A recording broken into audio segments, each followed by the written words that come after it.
Jemuberedde mu Valentine eyo ffe munnange ffe ya Valentine twabivaako tugenda zikuba mu New Uganda. Tugenda zikuba mu New Uganda waliwo gwe tukutte. Waliwo gwe tukutte.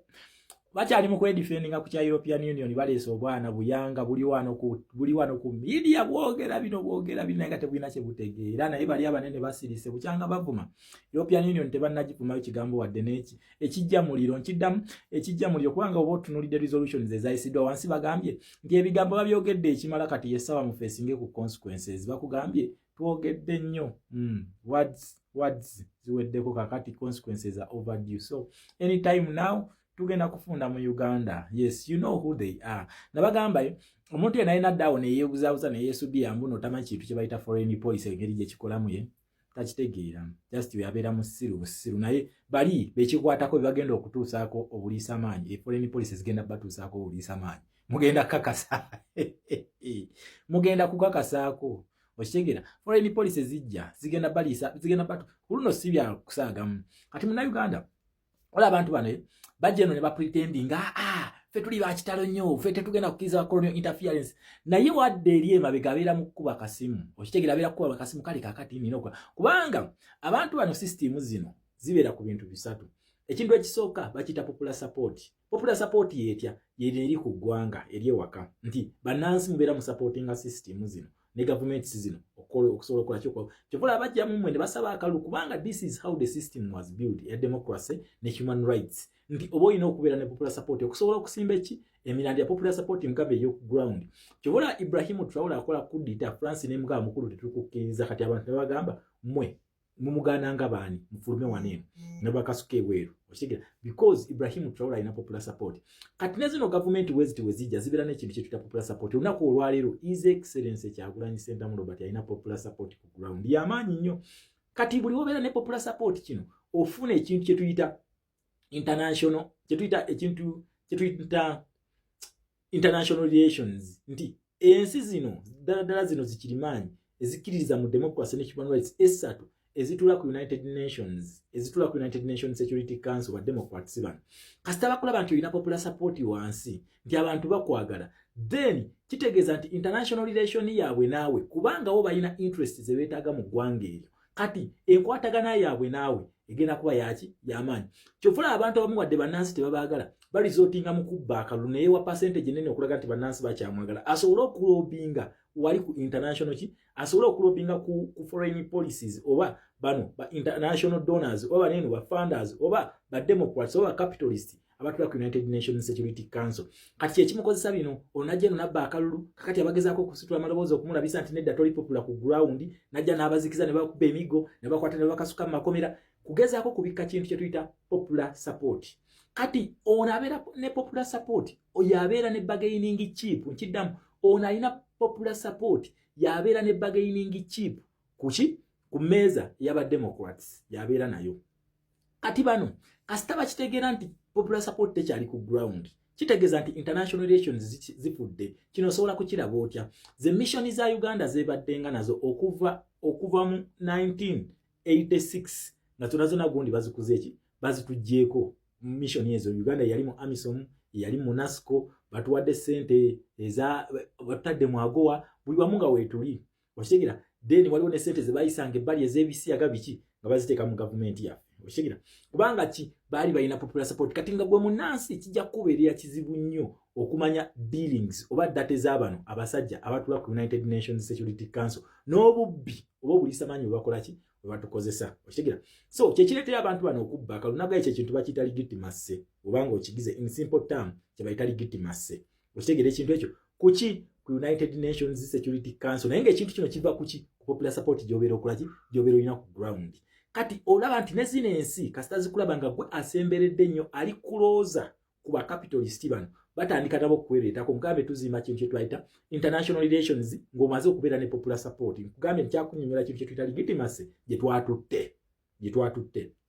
kakati omala okubeera n'ekyo n'ofuna wali kati ne bano nabo batandika okujjanga nga bakweyunira bano we mugwa mu docket yemu for example Commonwealth States ne zino ezisubscribinga ku American foreign policy nazo zitandika okukola ki zitandika okujja nga zikweyunira such that naawe obalobingirako wali eri kubanga gwe kati njagala obeere kati nga mmwe abapoota kati nga mupoota ku site omuntu addako abeera foreman kubanga foreman yakulembera engineer kati abasinga ku site bano abawansi bapoota ne bafundi babeera nga beeguya nnyo foreman ono kubanga foreman ono yayogera nani ne engineer ate nga ne foreman naye abeera yeegulira nnyo omugagga kubanga foreman akonectinga na engineer kubanga engineer yakonectinga ku mugagga okitegera ekintu ekyo so ne wano wekibeera nti kati bano abazze obuzi bano bakakyere naye nga mugwa mu doketi yemu kati balaba ani asinga amaanyi wali kati nga gwe beereetako nakubwa ekiti bwe kibadde kyova olaba omuyaayi omu abadde nga avimba nga gamba kati ffe tuleeta emirembe wano Africa yonna naffe tugenda ffe tuleese emirembe mu Africa wano ng'akyewa lwaki kubanga ono omugagga gwenjogerako bano bacapitalists abatula ku United Nations Security Council babadde nga bamwagala nnyo nga bamusembeza mukitegera kati ye ng'akola ebikolobero bye kati obeera weetaaga senga otandika okuluzinga support popular support eno etandika okuvaako bano since popular support eno ye connectinga ne United Nations Security Council nti bo bayita mu democracy na human rights nti bo policy yaabwe ekolera ku maanyi goyina ku ground kati buli gatandika okukendeerako batandika okwedistancingako nga bakujjako then we batandika okwejjako bo bakola alliance n'abantu abapya kati banene bonna ababadde bakweguya nga batandika okudduka ew'omupya gye bakoze ki bagize kino kijja kunnyonnyola ki kyova olaba independence za Uganda eri gye twasookera bajjanga ba presidents nga bangi nnyo babeera waneeno ewagundi azze owensi bweti azze naye kati independence zibeerako omuntu omu babiri basatu ate nga bakyalibe nga bamanyikiddwa nga tukimanyi buli independence enaabeera e Uganda owe Rwanda ajja kubaawo owe Tanzania ajja kubaawo Salva Kiir ajja kujja beebo naye Salva Kiir omubuuza nti alina contribution gy'agatta wano nga talina nga ne currency leero tumultiplyinga by 0 nti bo okugula omugaati oyina okubeera ne billion 10 Sudan eyo nti sente yaabwe emultiplying by 0 wekwata 0 US dollars and euro we batu bakikola okyegerera ekintu ekyo kati bano batandika nabo okwedistance nga tebakyakula bakubanga ki bayina ebintu ebeetaaga mu bano ba masters ababeera abatula ku United Nations Security Council ba democrats kati mpe independence z'abantu njagala muzeetegereze n'emikola egisinga ejajjangako amawanga ag'enjawulo nga gabeera wano tebakyajja lwaki popular support tewakyali kitegeeza nti distance etandise international relations zitandise okuba international relations zino zitandika okufiira eri ku United Nations Security Council ne ku United Nations Security Council eba ebesinze ku kiki ekiri ku ground kati dictatorships zino ezisinga senga zitandika okulaba nti popular support egenze ekintu kye bakola kibeera kikibalizotingako batandika okukola ekintu kye bayita lobbyists nti eno popular support sigirina ne wadde sigirina wagenda kuvaayo voices amaloboozi agalaga nti abantu tebakola ki tebanjagala kati kyovulaba wano wansi kyakola atandika okubakuba emiggo n'atandika okubasiba n'abalala okubatta saakidaki amaloboozi gano tegakola kitegaloizinga kati kyakola wali ku international scene always bafuna balobbyist abagenda okukubanga ebiraka mu kintu kyebabeera bakoze ladies and gentlemen owe Uganda abagamba nti abali tebatukwatako twamukwatidde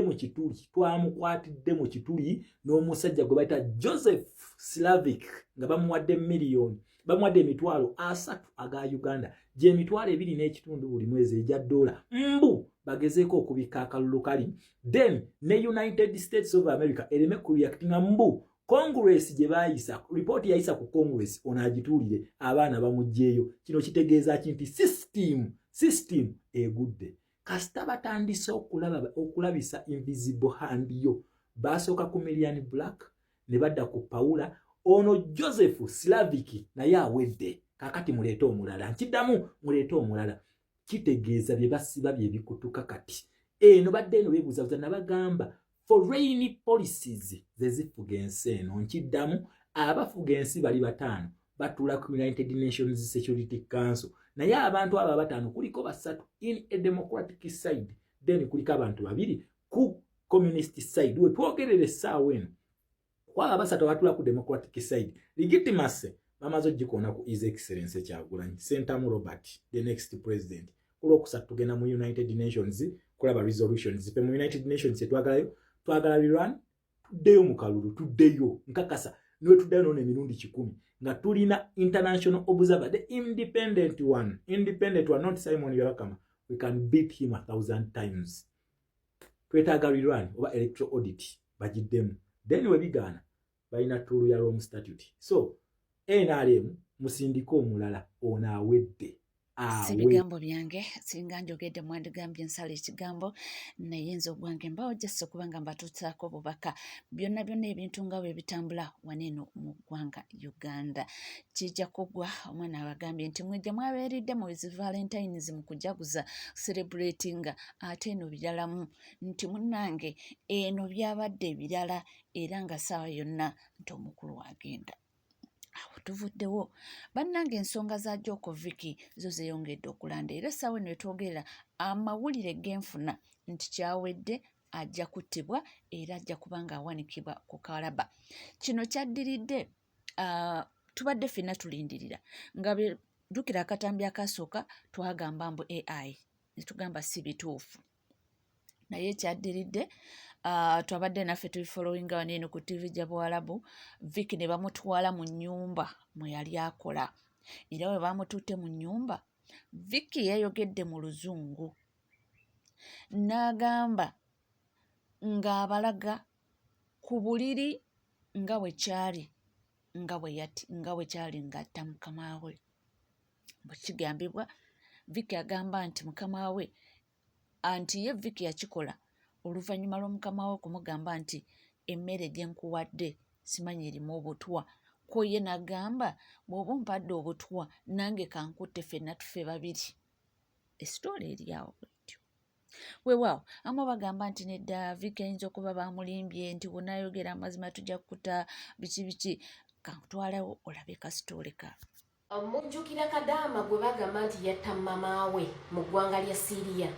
Vicky Ajoko amagye ga Syria gamuzizzaayo mu nnyumba mwe yali abeera mwe yattira mama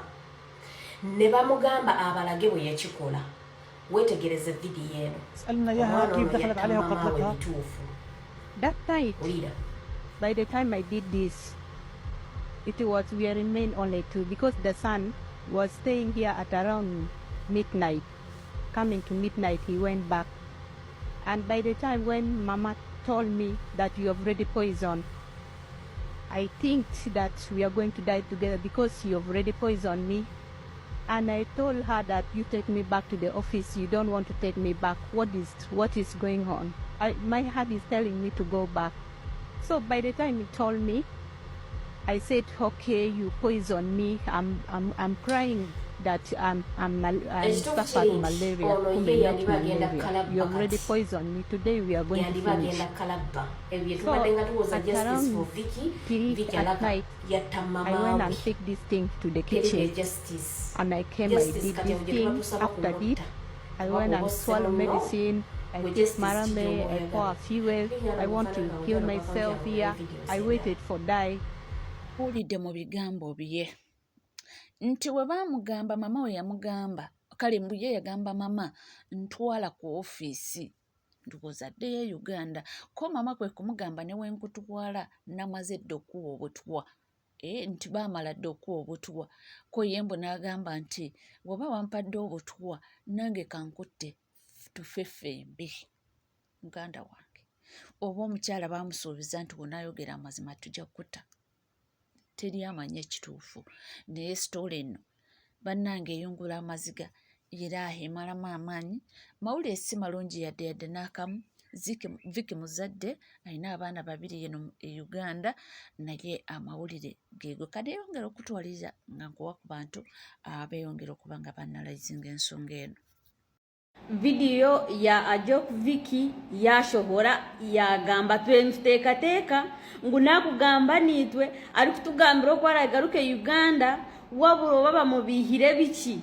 bine kwa bamubihire ngu watugambira amazima netukusasira omwana yayehayo yagira ngu nyenda mfe ngu konka ndi kumangu nimfa ntine mushangu yagamba amazima yagira ngu niwayisire mukama weye yaja mukama we akamubiha oba yamubihire oba taramubihire ko akamujyangu yamara kumuha obutwa ngu yaburyana ngo abona kufa kwiyamazire kukimanya ngu yagemereremo obutwa niko kukwata ekinyondo akatera mukama we yakamwita yajya ativemwe ativemwe bamuyaho interview yagambe ngeri yayisemu mukama we ngu bakafunamo butikirizingana ngo ari kumubanje emyezi 3 enyuma esente za kumubanja kurugana ikayo emyezi 3 ngukabe namujja ati mpe sentence ndikira abaana banje Uganda ng'olutalo rutandikiraho hati aisire yakonfaminga nguwe bamusasire ngwe cyabireho ngunawakana mangu yamara kuryo butwa ngu yashara mungu bona bafe bona ngunangwa yagezaho no kweyita yabura kufa nguyahanukana yigura kizimbe yayihura hansi yanga kufa nguyagezaho ngo arondo butwa burye nabwo atineho kubwiya yabura kufa ino wamurebere ngunayenaga kizimbe nguyamja ngo bona ukora nguyamja ati namara kuryo butwa ati banja ngunaryo butwa ati nyambo ntwara yirwariro ngunori yamja ati ndakuyambere kan nterese mu police ije kutwara yirwariro police niko kumukwata era kubagire kuza kushanga abana kubagire kuza kushanga umukazi afiro munzu already Vicky yashira police obaba mubihire ngo wagamba amazimane tukusasira already bahikani bashitamiraho basharamo kumwita ichuko munsi zaba baharabu tokayita muntu wabo ngo wasigara uhurire boni babine kukwita tinke byo witu Uganda muno ito muntu azo mu kituru hariya ngiyo ngo bakomeho kace ngo rugeyo abaharabu wito muntu wabo niwe ne must no take off era bagira ngo yarga interview no kumwita ninjira niyo video zanje zaza kushemba yo kumugamba ho go mukazi akuba kunahurame kigambo kumbe namanya ngutarimo AI nejo omurujungu gwe yate yarajyama kagambo kumbe ko Ruganda nahikanima nguti AI na accent ye no jura ngune yabanozana wetuli bantu bange sibirungi yadde nakamu era esubire tubadde tulina nti oba oliawo ajja kuteebwa akomewo byonna kati biriawo gali mu lusuubo bikyali mu lusuubo kubanga ayinza okuba yes yayogedde amazima nga kyekyaliwo kale oba yatiisatiisibwa oba byonna biriawo. Tumaze okukonfaminga nti Vicky bagenda muteeka ku kalabba olunaku lwaleero akoze story ne TVM n'alaga nti ye yatta boss we yamukuba ekintu ku mutwe nti yamugamba nkuwadde emmere erimu obutwa nga boss yagamba Vicky n'agamba bw'oba ompadde emmere erimu obutwa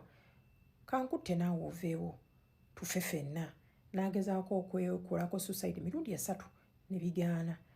era munnange amawulire agaveeyo nga bwemulaba bwe mbateereddewo obutambi obwo obusoose Vicky akonfesi nze n'oyo omusajja mu Luwarabu n'agamba wakalabba bagenda musiba katono bamuteeke kalabba kakati awo engambira nti bannange bantu bange ogenda ng'agenza okyusa obulamu bw'abaana ate ogenda okudda ng'oddira mu keesi tajja kudda ate owakalabba bamuzza kweri munnange omwoyo gw'omugenzi omukama agulamuze kisa naye tomanyi ebya mukama bisobola okyukamu n'akomawo. Okusinziira ku ono yagamba nti kimaze dde okuba nga kikonfamingibwa nti ajja kuba nga ateebwa ku kalaba. Tomanyi oba bituufu naye nga ekyokumutwala mu nnyumba abalaga ekintu nga we yakikola kyo baakikoze twabirabanga wano eno nga batera naddala ku mulembe gwa Kayula bateranga nnyo okutambuza omuntu ne bamutwala mu kamera wuuyo wakikoze otya twabirabanga ebintu ebyo nga batera nnyo okubikola ne kakati mwana muwala ekyo kye kyatuuseewo Vicky. Ensonga zino nategeezebwako nti zibadde ziyingiddemu gavumenti y'eggwanga Uganda okusinziira ku Cheo Initiatives bagamba nti already bamala dde okuwandiikira gavumenti ya Syria nga baagala ebintu bino babiyingiremu naye kati tetumanyi oba kinaggwa kitya, tetumanyi oba kinaakominkiriza kitya obulamu bw'omukyalo ono Vicky buli mu mbeera. Jjukira oli ku mawanga gy'otalinayo muntu nti ono oba y'ono oliwo ku lulwo amazima ekituufu kye kiriwa. Vicky yatta omukyalo ono ate jjukira bino byagamba nti oli yamugamba nti maze dde okuwa obutwa kakati tekuliiko bujulizi nti oba katambi weekali bagenda kapuleyinga wagire ngo kituufu omukyala yakimugamba. Kati zino tuziyita miyase ani anaabiikiririzaamu amateeka gakolagana na bujulizi Kaakati ye Vicky ani anaamukkirizzaamu nti byayogera bituufu. Nze naawe ninga oli ku NCK TV teweerabira kubanga osubscribinga, ringinga that notification bell, sharinga, likinga, ebisigadde tukomawo nabyo tuvaawo.